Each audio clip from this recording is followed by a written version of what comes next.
and the householder.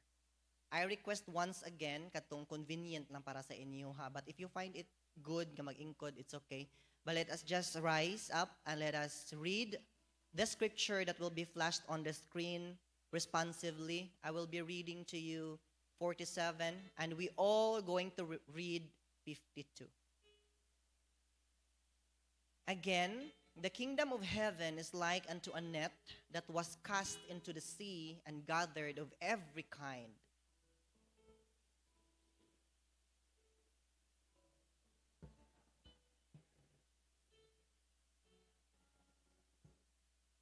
So shall it be at the end of the world. The angels shall come forth and sever the wicked from among the just.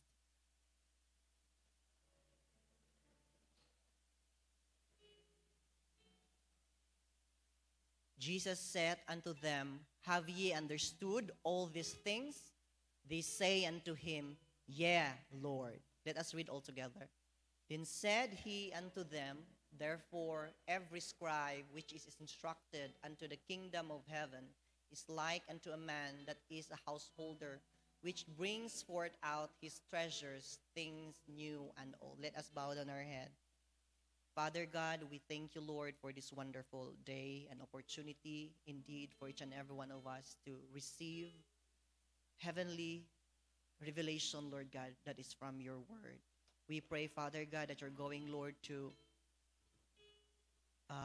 remove all hindrances and everything, Lord, that troubles our heart and mind today, that we may be able, Lord, to receive everything you intend us to have this day. Lord, we come here in great expectation from your great power, your Holy Spirit himself. And I pray, Father God, that every needs will be met today before we leave your sanctuary. Use your servant, Lord, to deliver your word. Holy Spirit, minister to each and every one of us. We give you praise and we give you honor in Jesus' name. Amen. Makapanglingkod ng matag-usa. So that once again, the title of our parable is about the dragnet and the householder.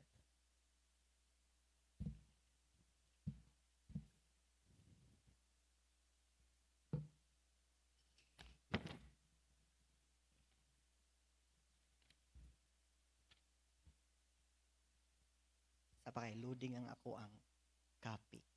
All right, so the parable of the dragnet and the householder in Matthew 13:47 to 52. Now, chapter 13, kung atong balikan, ang setting, ang scenario is naa si Jesus sa Sea of Galilee, and while the multitude naa sa seashore. And he was teaching this non-stop parable. So sa ato lang kay one parable at a time man, kay daghan man ta og Sundays, pero during his delivery of this word, isa ra ni siya ka setting. Okay? So I hope nga kanang ang atong mind ma-anchor ta dito. So isa ni siya ka setting. Now, ingon siya dito and since ang parable is naa siya giistorya sa Sea of Galilee, iya pud ning gi-end, Jesus ended his sermon with a parable that is relatable to the people listening about the dragnet and the householder. Mao ni ang conclusion sa iyahang parable, sa kadaghan sa mga parable. Now, ang parable is like a tool. Karon nga panahon na atay lahi-lahi nga agency, lahi-lahi pod og tool, such as sa education, lahi ang tool nga among gamiton to assess the learners in different ages, different levels, different categories of learners. Kung maadto po tag hospital, napod sila lahi-lahi nga gamiton to measure something, blood works, anything sa imong lawas, ultrasound, MRI, CT scan, lahi-lahi. And then kung maadto pod ka sa mga taga DOH, napod sila lain nga mga gamit to measure the acidity, the pH of the water, potable ba ni siya or dili. So different agency, different nga mga grupo na ay lahi-lahi nga mga pamaagi to measure something. And the parable nga gigamit ni Lord is, wala lang ni siya story because Jesus is a great storyteller. He delivered the parable to measure the heart of those who listen. So karon nga adlaw, the word of the Lord will measure the heart of those who listen. It reveals something. Wala ba ko nasabtan? then it reveals something about you. Nasabtan jud nako, then it reveals something about you. Di ba ana ang parable? Pag human ni Jesus og deliver, mo din siya, kadtong na idalunggan, maminaw, o kadtong nakasabot, makasabot.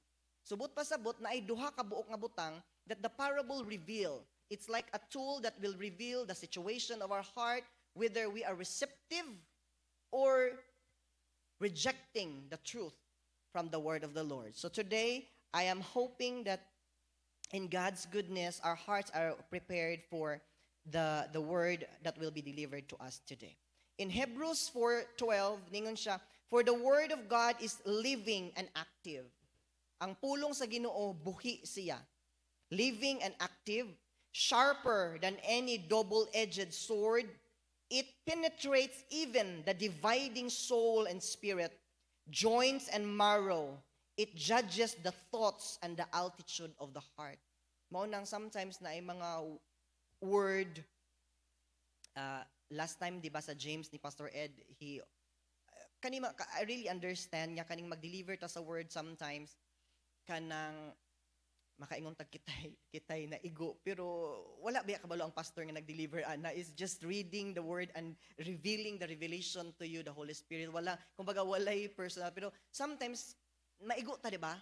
It simply means nga naay gina-work out si Lord sa imong life. Naay gina-point si Lord nga, I want that out of your life. I want that change. Kay kung ang preaching is nindot sa atong ears o heart, kay amen, malipayon ta nga mudawat. Di ba? Kay positive man ang abot sa tuwa, pero pag kanang medyo igo ganita kay murag mo ginhawa tag lalom. Ingon pa sa kanang technician pag x-ray, ginhawa og lalom. But we need to receive it because it's the word of God. Amen? So, ana ang pulong sa Ginoo sa Hebrews 4:12, buhi, and then it penetrates, iyang bahinon ang mga pagbati na maayo ug dili. Now, let us go to a recap. Next slide na ta. So, mao ni mga parables nga atong giagian. So, recap lang nako kay aron ma-refresh ta. Kay conclusion naman ni, no? I hope nga dali ra ta ani mahuman. So, the parable of the sower, ang pinaka-theme gid ana or center is it speaks about the heart condition in receiving God's word. Ganahan ko mo dawat ani nga pulong kay sweet. Ay, dili lang ko ana, di ko kasabot ana nga pulong kay murag lisod na siya. It reveals the heart. It is the condition of the heart. Next, the parable of the tares, that good and evil coexist until the judgment. So dili na gid nato na ma-erase sa kalibutan nga moingon ta usahay nga mahurot. Dili gid siya mahurot kay it will coexist until the very end. Mao bitaw to ingon siya nga amo ning pangibton Lord ang mga tares, mga bunglayon, mga sagbot, ayaw kay ma-damage ang mga wet. Let it be until the harvest time. The next, the parable of the mustard seed simply says that God's kingdom starts small but grows great. Nagsugod ang gingharian sa Ginoo gamay, pipila lang ang nakadawat og nakadungog. And then such time na karon daghan na kaayo all over the world. Next, the parable of the leaven. Ambot pasabot ani, God's kingdom works quietly within yet powerfully. Na mga testimony nga gagmay pa sila nag-attend og children's ministry. Mga bata lang dagan-dagan, murag wala lang, murag kaingon siguro kag wala na minaw. Then pagdako na nila, after na nila nag-college, nangaminyo na sila, dito pa nitubo ang pulong sa Ginoo and they go back to the church og niingon, pastora, kadumdum ka sa kuwa, ako ba itong nag-attend og children's ministry sa una? Mao, ang pastor mismo di nakadumdum, pero karon pastora kay naana pug ko nangalagad sa Ginoo. You see? It is a very long time gikan siyang pagkabata unya dako na siya ning tubo ang pulong sa Ginoo. Like a leaven nga wala na to nahibaluan nga each one of us who are here maybe gi-invite lang ta first time nato or the children who are now in their classroom kanang murag makaimtag wa man suni paminaw kay nagdagandagan lang pero wa ta masayod nga ang mga pulong dai sa Ginoo na receive na sa ilang ears deep-seated in their heart and in the perfect time of the Lord motubo ra gyud ang pulong sa Ginoo kay ang pulong sa Ginoo buhi gyud na siya. Ingon sa Hebrews, the word of the Lord is living and active. Amen? All right. Next, ingon na po siya din ha.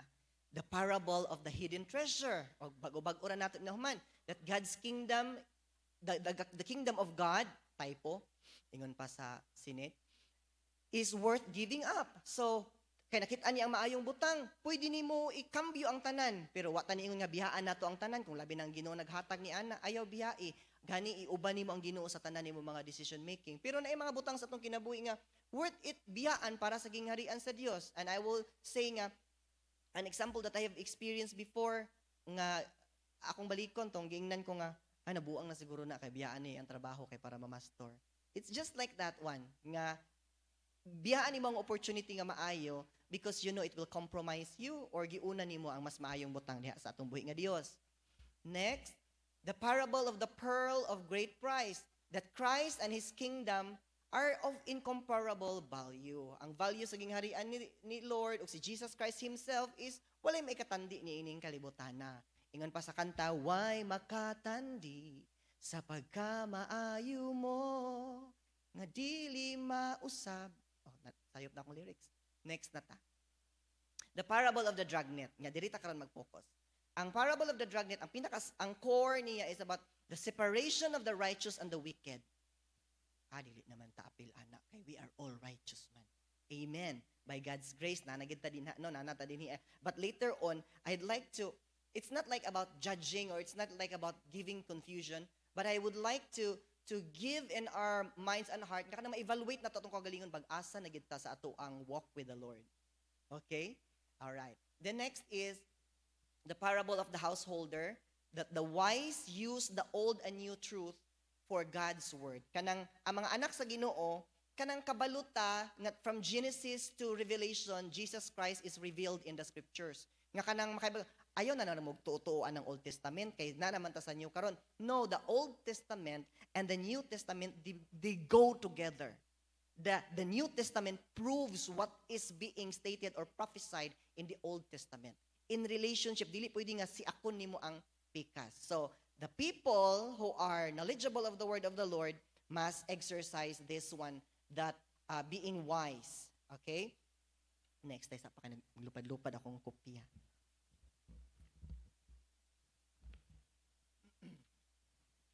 Ato nang isa-isahon ng verse. Next na tanak. Okay.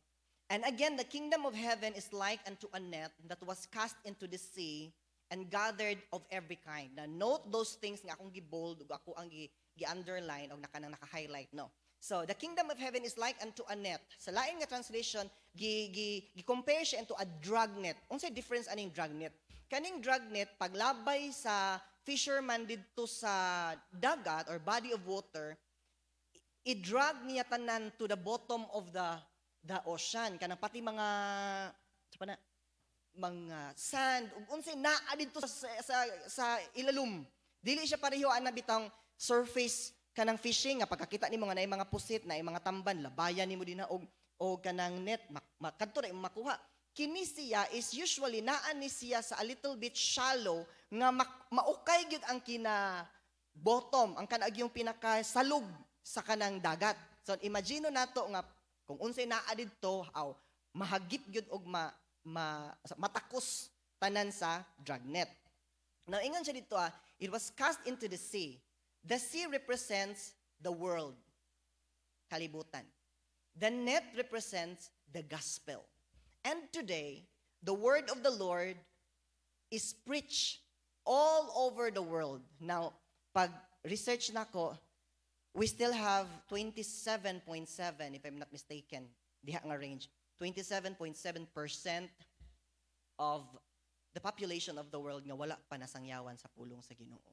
So, regardless of the digital world, the tanan-tanan research na gid, wala gyud. Naapa day 35 billion people nga wala pa nakadungog sa pulong sa Ginoo. Regardless na natay radio, na natay cellphone, na natay newspaper, na natay mga pamphlets, na natay mga flyers, na anay mga tanang mga pamaagi murag kung sa ato sa Pilipinas mahintag naabot na siguro kay ang wifi sa ato is common man. But there are still 27.7% according to this is a research. According to a research nga wala pa na naabot. So cast into the sea and gathered of every kind. Now gitapok niya not the good kind. Mao ni siya ang disadvantage aning dragnet. Kay ang dragnet paglabay dito sa ocean, kutob sa maagian, harus. No? So kung dili lang fish ang makuha, starfish, jellyfish, tanan nga mga klase sa fish nga di makuha kung naa dito'y sapatos nga ning lugdang, kuha tanan. Kung naa dito'y mga butas nga nangaanod sa dagat, kuha tanan. So mapuslan o di mapuslan, lukop, luros, harvest tanan. So na picture out na to. Yung ana yung picture no of every kind. Nato ta sa 48. Which when it was full, na ay term, na ay setting, na ay giset ang pulong sa Ginoo nga termino. Kanus siya dalon dito sa daplin. When it is full, when it is accomplished, when the world is fully saturated by the preaching. But many pastor today, including myself, I would really preach nga, naanagid ta sa end times. Naanagid ta sa mga ulahing mga panahon. Would you agree with that one? Kay bata pa man kwadto mga elementary, kadungog naman ko sa amo ang pastor nga maingon og, hapit na gid mo balik ang Ginoo. 40 years old naman ko karon. Ako na pud ang nagawali nga hapit na mo balik ang Ginoo. Sa moingon tag, dugay pa siguro. Kung hapit na gani siya adtong 10 anyos pa ko, mas hapit na gid karon nga 40 anyos na. Amen? So walay mo atras ha, padayon gyud tang tanan kay hapit na. So, ang term pagkapuno na, then they drew to the shore and sat down, na ilang giguyod, bira, and then nangingkod sila dito daplin sa baybayon. Gathered the good into vessels. Ang mga maayo, gipili, gibutang dito sa panudlanan. Atong i-picture out nga siguro katong panudlanan is the church. So atong tanan nga mga maayuhon, gibutang dito sa sakayan o vessels. But cast away the bad. Gilabay ang mga dili mapuslan. Uy, butiti. Tsk, labay. Uy, butas. Tsk, labay. Uy, injection. Tsk, labay. Kung na-injection atong panahon na. So tanan nga mga dili mapuslan nga mga butang nga na-drag, na-harvest sa net, tanan to pati mga bato, mga corals, mga unsa na nga way kapuslanan. Gilabay nila to kay dili man mapuslan, only the good things. Now pag abot sa 49, so shall it be at the end of the world. The angels shall come forth and sever the wicked from among the just. So wala siya niingon dinhiya nga ilahi na karon tong manimbahay o wala ni simba. Wala siya niingon. Wala po siya niingon diriya nga ilahi tong Kristohanon o dili Kristohanon. Wala siya niingon. Wala siya niingon nga ilahi tong mga magtotoo o dili magtotoo. Ingon siya dito ilahi ang mga daotan o matarong. So grabe nga wisdom, no? That is from the Lord. Now, the Bible speaks about judgment. Pag isgutan na gani ning hukom, murag hadlok yun ning hukom, no? Kanang judgment na ba? Kay ma-picture man din nato ang mga impyerno, tapos kanang mga pictures from the internet, mga graphics. So, ma-picture out din nato. So, but the Bible clearly speak to us nga naay judgment mahitabo. Naay paghukom nga mahitabo. And we would say, the church would say, dili naman ta i-judge kay mga believers naman ta. Na ako'y verse later on nga kanang akong ibilin sa inyo ha, to think about it. Now, moingon ni kasi makagalingon, ako, sure naman jud ko kay nintuo man jud ko kang Jesus. Kato nituo kang Jesus bi mingog amen. Long dili man convince sa iyang kaugalingon. I'm not a judge. Either giunsa nimo pagdawat si Jesus, unsay sitwasyon dili jud ta maka-judge ana no. So, if you really feel nga secure ka sa imong salvation because you really genuinely, quote-unquote, remember that term, genuinely receive the salvation of Jesus Christ, walay problema, secure ka din na. But how about the people surrounding you? How about your husband? How about your wife? How about your in-laws? How about imong mama, imong papa? Kauban man magsimba naman ba? How about your cousins? How about your best friends? Nga kauban nimo pag weekend, mangisnak. How about ang imong mga workers? How about ang imong mga associates? Kurpo sa trabaho. Because sometimes, manggod, kanang, sa ako nagingon ganina, hapit na mo balik si Lord. Pero, sa body of Christ, maugid niya akong na-observe, ang mga anak sa Ginoo, wala gadali. Walay urgency ba? Walay kanang, wala nagadali nga, uy, o sa may buhaton sa tao nga dali, atakan ta picture. Kung naatay ka ila, simba ko palayo. God forbid. Usually, yung ani may tabo, di ba? Pag naatay mga loved ones, in the Philippines nga kana bang mobalikay nas kamot sa Ginoo, na hospital na, galisod na ang sitwasyon. Kadtong tanan nga mga naa sa abroad, mangunsa man sila? Manguli, uy, dali na itong mag-apas na to, kaya ang atong apason, katong ulahing ginhawa, maabtan pa na to. We are in a hurry. The time is ticking. Di ba, anak ta? Magdali ta nga maabtan pa na to ang ato ang hinigog mas kinabuhi dito, kay basig bawian nag kinabuhi. So, bisag mahal ang ticket, bisan og round trip ticket pa na, bisag pila pa na cost, ato ag yung adtuon, kay para makaabot yun ta. Kung tuwas na yun, tuwas Davao, biyahion yun na. Mag-overnight og biyahe. Kay para nga kanang maabtan yun tong himat yun nun. Anak, no? Now, sa atong spiritual life, ingon ana gihapon ang picture. Many of our friends, people that we know, maayo og barog, maayo panglawas, but many of them are walking towards the hell every day. Why? Because we ourselves were not able to share them the good news that Jesus is able to save them. Maulaw man ta mo istorya. Mas ganahan ta magmarites kaysa mo istorya tag about ni Jesus. I hope dili na tinuod. Pero I'd like to have a wake up call sa atong tanan. Time is ticking. Hapit na mo balik si Lord. Think. Okay ra sa imo kanang imigagaw, pero no. Okay ra sa imo nga kanang ang imong helper sa balay for 10 years, 5 years, wa jud ka naka-share about kan Jesus sa iyang life. Mundang na lang siya trabaho sa imo, wa jud ka napadala sa iyaha nga kanang nakabaton man lang siya relasyon sa Ginoo. Kanang imuhang worker, kauban sa trabaho, kaila nimo, best friend nimo gikan elementary hangtod karon, wa jud ka nakasulti kang Jesus. So, tuoy kaayo no nga people will not be able to see or receive the salvation nga freely given because we ourselves did not share about it. Naay comical skit sa amo ang sa organization before nga it was about ang atubang na sila sa langit. And then nasikibali si God, i-portray lang. It was just a skit. So, anak na og crown si God sa katong mga victors. Tindog din ang sa likod. It's unfair. Lingi siya. Grabe, board meet ta, gikan college, ga-share tag sudan, inutangay tag kwarta, maghinulamay patag sinina, close kay ta more tag best friend, pero wala jud ka istorya sa ako nga naa ay Jesus, naa ay langit ug imperno. Just imagine. Pasig natin mga kauban, kana bang kauban na to everyday? It might not be friends, associates, or anyone. Kaya nagagawas man gid ta. Ang some of us natay mga circle of influences. Were we able to tell them about Jesus? No, sayang ang opportunity. Ako lipay ako nga na ako sa school kay every time nga na ako i-counsel yung mga bata or musulod ko sa ilang klase, I was able really to share about Jesus. Ginagrab gid ako ang opportunity even to the parents. Kay, dili na ko mo house to house og pang Bible study nila. Naana gid sila sa eskwelahan. Mami, kumusta man ka din? Ay, maayo gid ang Ginoo. Ma-insert gid ato ang Ginoo ba? No? So naakadihaa because God assigned you there. Mabitaw nang sa atong Sunday school tong mga spheres of influences nga gidiscuss ni Pastora Chuchi. Kung ato tumasabtan og asa ay we were able really to do our job as Christians nga tinawag sa Ginoo. All right.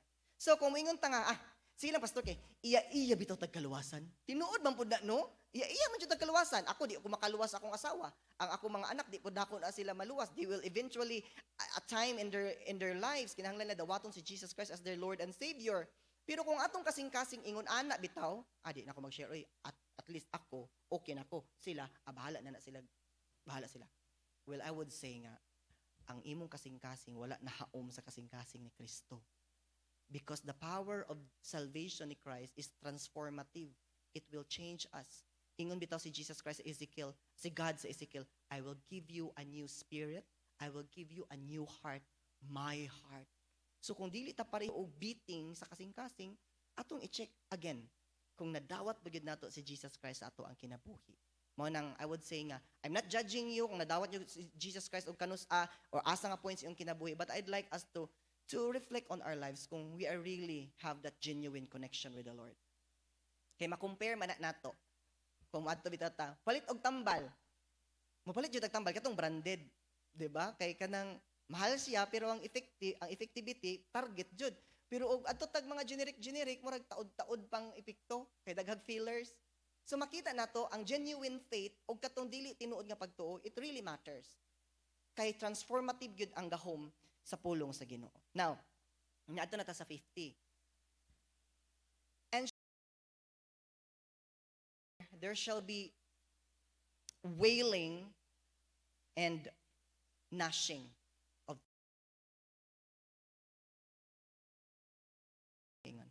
51. Have ye not understood all this? Nasabtan ba ninyo ni? Or wala ba ninyo nasabtan? Or abonog yun sa pag-istorya. Nasabtan ba ninyo ni? So I am really hoping nga from the first parable nga ako ang gitudlo kanang nag-sink in dito sa atong kasing-kasing no. Kay it really matters. So pag istorya ni Jesus Christ to the disciples, sa pipila ka mga disciples, there are how many disciples out there? How many parables? 1, 2, 3, 4, 5, 6, 7, 8. 8 parables in chapter 13 alone. So pag humaniyag istorya sa 8 parables, niingon din si Jesus Christ to the disciples. Nasabtan ba ninyo ni? Niingon ng mga disciples, yes Lord, nasabtan namo. Mao nang ninaog dayon siya didto sa 52. But before that, unsa may implication kung nasabtan nato? Matthew 7:26, a person who know what is good and does not is a fool. So ang tao kuno nga nakabalo, kabalo ka nga maayo na buhaton, pero wala nimo gihimo, unsa ingon sa verse sa Matthew 7:26, you're a fool. Pag naog niya sa James 4:17, anyone then who knows the right thing to do, yet fails to do it, is guilty of sin. So ingon siya nga nakabalo mo aning tanan, nakasabot mi Lord. Then ning follow up ang verses gikan sa Matthew and James. Nga kadtong mga nakabalo nga wala nila gi-exercise, wala nila gihimo. Unsa giingon? They are compared to a fool and they are guilty of sin. So kung naatay nahibaluan nga gitudlo sa atuan, the Spirit of God is convicting us. Do it. Diha dayon buhata. Ayaw na pag i-debate sa imong kasing-kasing nga dili man sir ni Ginoo ni ingon sa ako. Basig ako ra ni. Every good things is from above. Now, verse 52. Naghisgot din diya sa verse 52. Then said he unto them, therefore, conclusion, every scribe, unsa man ang scribe, kung ang value, ang equivalent sa scribe sa atong panahon karon, teacher, yes, that's very close, but a journalist would I say. Unsa man ang journalist? Kanang, kung unsay gi-interview from period to period, copy jud na tanan, pati ubo, hilak og atsing ikopya gid sa journalist in anon pag-transcribe no so gikopya gid na tanan mao ning scribe kinsa giingnan ani kadtong naa sa 51 kadtong nakahibalo so ang tao manggod pag nakahibalo ka kamao jud ka mutudlo do you agree with me example kahibalo ka mo lungag og kanon pagkabalo ka mo lungag og kanon you wouldn't say nga example sa Charlene unsa ang paglungag og kanon alangan mag-ingon siya nga basta inigmata na ako sa buntag mo ana ra man akong kamot unya mo kuwag bugas unya di ko kabalo basta mulungag na dayon ko nalungag na din ang kanon dili man ingon ana kay knowledge man na siya so if you really know and understand akong point is you are able to share it nasabtan mga kaigsuunan so kung nasabtan nato ang pulong sa Ginoo we should be able to share it kung naay mangutana nga achi aya unsa man gid pag-adto nato og langit? Di lang ta maghisgot og anak karon kay si pastor na lay magstorya. Dili na siya pwede. Kay ang tanan nga mga believers nga nakahibalo, nga kaistorya ni Jesus adtong panahon na all the disciples who understood, gi-credit sila as scribe. Okay, nakasabot naman di ay mo. Klaro man di ay. Now karon hatagan ta mo og titulo, magtutudlo na kamo sa pulong sa Ginoo. Mo nang importante kay ining pagpaminaw. Kaya ang pagpaminaw, muhatag ka na tog kahibalo. O ang kahibalo, gahom. Matod pa ni Ernie Baron, kung walang knowledge, walang. Ana, no? So, kinahanglan jud ka, maminaw ta. Time na ba? Okay. So, kinahanglan jud nato masabtan ang pulong sa Ginoo. Kinsa may mga example nato sa Bible about mga scribe? Naay 5 kabuk nga example sa Bible, pero duha lang gid ang prominent. Si Ezra, nagsulat sa Book of Ezra, and then si Gamaliel, mao ni ang teacher ni kaning Paul. Alright. Now, balik ta sa dragnet. Next ta. Okay.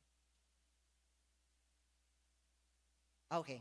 Balik ta sa dragnet diha sa 49. Ingon siya din the separation of the good and the bad. Karon, ang pulong sa Ginoo mao to siya nagtipok tanan. Karon i-separate na karon ang maayo og dili. Asa man magsugod karon ang judgment sa Ginoo. Di na ta apil anak kay mga anak naman ta sa Ginoo. Let us read the next verse. For the time is come that judgment must begin at the house of God.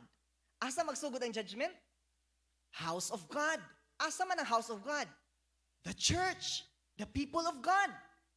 And if it first begin at us, what shall the end be of them that obey not the gospel of God? And if the righteous, take note of this, if the righteous scarcely be saved, past tense, where shall the ungodly and the sinner appears? So ang pag-judge sa Ginoo didto sa tinapok sa dragnet, pilian didto kinsa gid ang genuine ani. Dili itong nag-assume nga Kristohanon. Assuming is not counted. But those who are genuinely nganing dawat sa Ginoo. Nag-judge na po ka, pastor, kung kinsa genuinely. I'm not judging anyone. Pero ingon si Jesus Christ, you will know them by their fruit. Wala taghatagan ni Jesus o kagahom to judge, nor criteria how to judge, pero ingon si Jesus himself, you will know them by their fruit. Kabalo mo si Jesus Christ, among all the writers of the Bible and authors, si Jesus Christ ang naay pinakadaghan og mention about hell. Unsay pasabot ani? The darling of heaven, Jesus Christ, nga nianhi sa kalibutan, gihatagan niyag emphasis that no man should go to hell. Maunang take serious of your relationship, i-check gid imong kaugalingon kung tinuod day bagyod ang akong pagdawat because nakasalalay din ang atong pag-adto didto unya. I'm not questioning again and again about salvation, but salvation is ikaw ra gid nimo dawaton. Genuinely. Amen ba? Then Matthew 7:22. Many will say to me in that day, Lord, Lord, have we not prophesied? Sa lain nga translation, or kwaon na to ang deep understanding about prophecy, it's about preaching. Have we not preached in thy name? And in thy name have cast out devils? Grabe ni mga tao ni. And in thy name done many wonderful things. Daghan mig nahimo nga mga maayong butang sa dihang naa pa mis kalibutan. Then the next verse says, and then I will profess unto them, I never knew you. Kung sabot pasabot aning I never, wala gyud. But pasabot, wala gyud ka nahimong anak sa Ginoo. It is not based on the emotion. It is not based tungod kay diha man si mama na ako papa Kristohanon. So ako ang nag-assume pod ko nga Kristohanon na pod ko. No. There should be a point in your life that you should receive Jesus Christ as your God, Lord, and Savior. Ingon siya, depart from me, you workers of iniquity. Pahawa nako, magbubuhat og daotan. Murag kung ato ni siyang paminawon, murag kahadlukanan, kaning impyerno og judgment, scary things, pero kaning mga butanga mahitabo. And the Bible reminds us, mahitabo ni una sa simbahan sa atong buhi nga Dios. But I'd like not to end with this kind of feeling. Pero si Jesus, ningon siya, but I have come that you may have life abundantly. Tinuod, hukman ang kalibutan, maadtog impyerno ang wala nang alagad sa Ginoo. But there is one assurance that God give us, that those who ever believe in Him will not perish, but have an everlasting life. That if the enemy come to kill, to steal, and to destroy, mingon siya, but I have come that you may have life and have it abundant life. Amen. A reflection and a reminders to each and every one of us. Maninuod ta sa atong kinabuhi. Wailing and gnashing. Gusto lang nako ni butangan og kana bang intensity ang wailing of gnashing. Kaning wailing kuno is a prolonged high pitch response to any fear or death. So kung atong makita kana bitaw ginikanan just recently katong hitabo ka kung makita nimo ang video sa usa ka inahan niya kana bang in anguish tungod sa iyahang loss sa iyahang anak. Sobra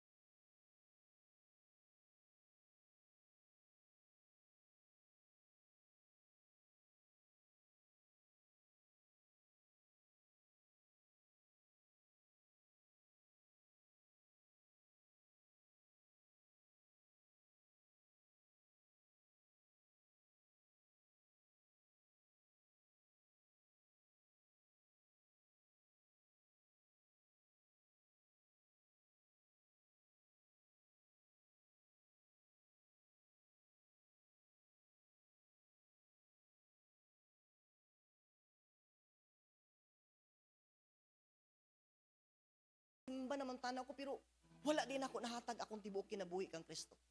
Sayang. Amen, PGC. So naata every Sunday, every meeting, let us always check our hearts before the Lord. If you have to receive Jesus again and again, do it. Lord, I'd like just to be sure of this sa akong kinabuhi. Now I understand more of you. Ginoo, I'd like to receive just to be sure. Today, karon nga pizza, Father God. If there be doubts in your lives or fears in your heart, but if you are sure, will and good, God is glorified sa atong kinabuhi. Amen, mga igsoon. The dragnet and the householder. Shall we bow down our head and let us pray? Father God, kung amo bitong basahon imong pulong, some of it, Lord, very scary. Labi na akong maghisgot na og impyerno og hukom. Pero on the other hand, maong imo ning gi-reveal sa amoa, maong imo ning gipahinumdum sa amoa, tungod kay dili nimo gusto nga naay tao moadto didto. Even our friends and people that we know. Lord, tinuod hadlok kining lugara nga adtuan sa mga tao nga wala nidawat kanimo apan naay langit, Lord, nga imong giandam o kasiguraduhan diha kang Kristo. Salamat sa pagpadala kang Jesus Christ sa amuang kinabuhi nga kami nakaplagan, nakadawat sa libre nga kaluwasan diha kang Kristo. Father God, I continue to pray and declare sa mga kaigsuonan nga namo nga naa diri karon, let there be no doubt, no fears, no hindrances, Lord, labi na sa imong relationship nga gusto nimo i-build namo diha kanimo. Let every one of us today receive that genuine salvation. If we have to receive it again, just to be sure with this knowledge from your word today, we would love to receive it again and again. But we know, Lord God, that those who ever receive Jesus Christ genuinely only once in their lifetime, salvation is established in the mighty name of Jesus. Lord, we continue to pray and declare nga kanang matag usa kanamo who heard the word of the Lord today, maninuod kami sa among pag-alagad. Kanang i-feel namong urgency, Lord ba? Nga kanang ang mga tao nga kaila namo, friends namo, kauban namo sa trabaho, or helper sa mga panimalay, workers sa mga company, everyone nga naa sa circle of influence namo, Lord, I know and I believe they are given to their hands, Lord God, aron nga mapaila-ila si Kristo ang kaluwasan nga libre. Lord, hatagi mi kanang pagbati Ginoong sama nimo nga kanang magdali, Lord, because the time is ticking. Your coming is near. And Lord, people are marching towards their judgment. But Lord, knowing today that the free gift of life, the salvation, is offered to everyone who will receive and believe Jesus Christ, the salvation, the ultimate solution you sent here on earth. We give you praise. We give you honor in Jesus' name. Amen and amen.